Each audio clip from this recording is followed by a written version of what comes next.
Hello and happy Friday.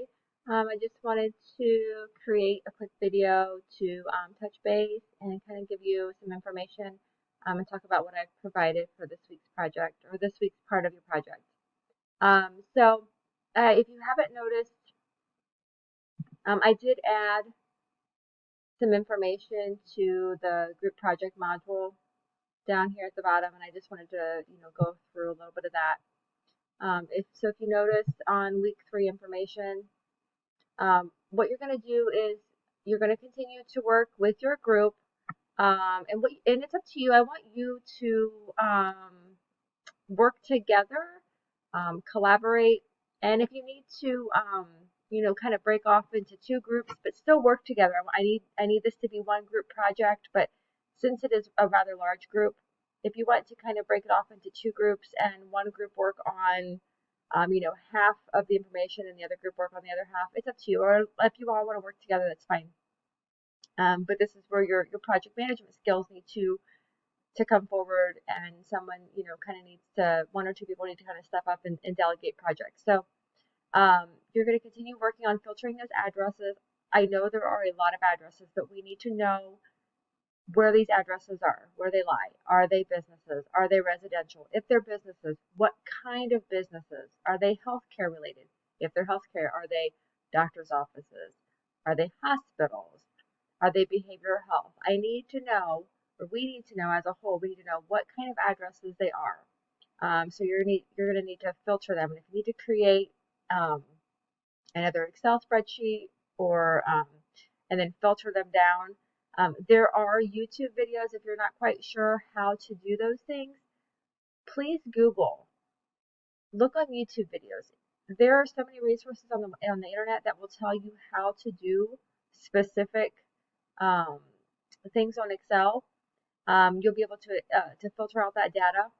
But what we want to do is then by the end of next week, so really by the end of let me pull up my calendar here so that I can actually give you a date. So not this Sunday, so this Sunday is the 30th. So by the end of, so by November 6th, I would like to have a heat map created.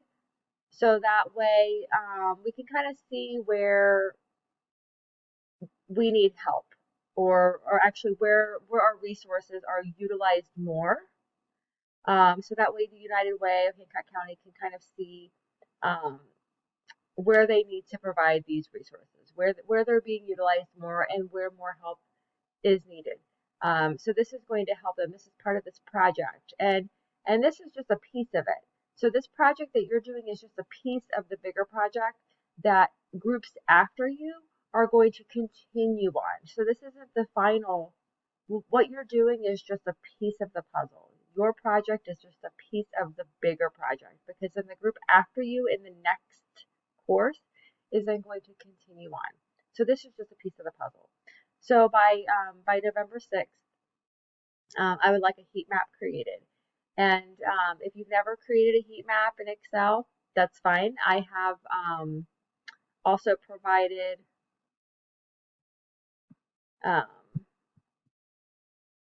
a couple of different tutorials, and there's more out there. If you find something that is better, you're more than welcome to use that instead. But I've created a couple of different videos. One talks about how to create a heat map in Excel, and then there's also a way to use a visualization geography map, which is sometimes a nice thing to see as well. So not only the heat map, but then to be able to see an actual geographical map.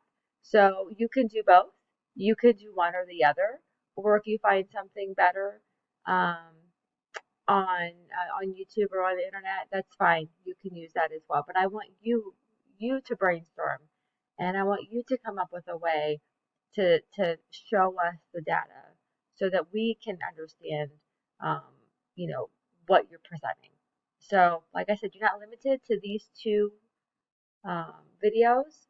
If you are able to collaborate and find different resources, please use them. I just wanted to at least provide a couple.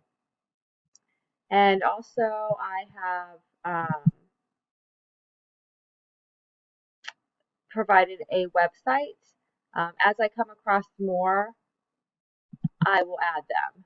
So this just talks about, it's a complete guide to heat maps, describing what heat maps are, um, and kind of goes into details about why you should use a heat map, how it represents the data, and best practices for using heat maps. So this just kind of gives a little bit of more information about heat maps. Again, you can find more information um, on the internet that talks about heat maps as well. So let me just make sure that I did not miss anything. Okay, covered the videos, talked about week 3. I believe everybody has provided their contact information, so please continue to work together, meet in person, meet virtually, whatever works best for you. I am always here. If you have any questions, please email me, or if you need to schedule an appointment to see me in person, please schedule through Starfish. If that is inaccessible, um, feel free to reach out to me by email and we can set up a meeting as well. So, hope everyone has a great day, a great weekend, and I look forward to continue working with everybody on this project. Thanks and have a great day.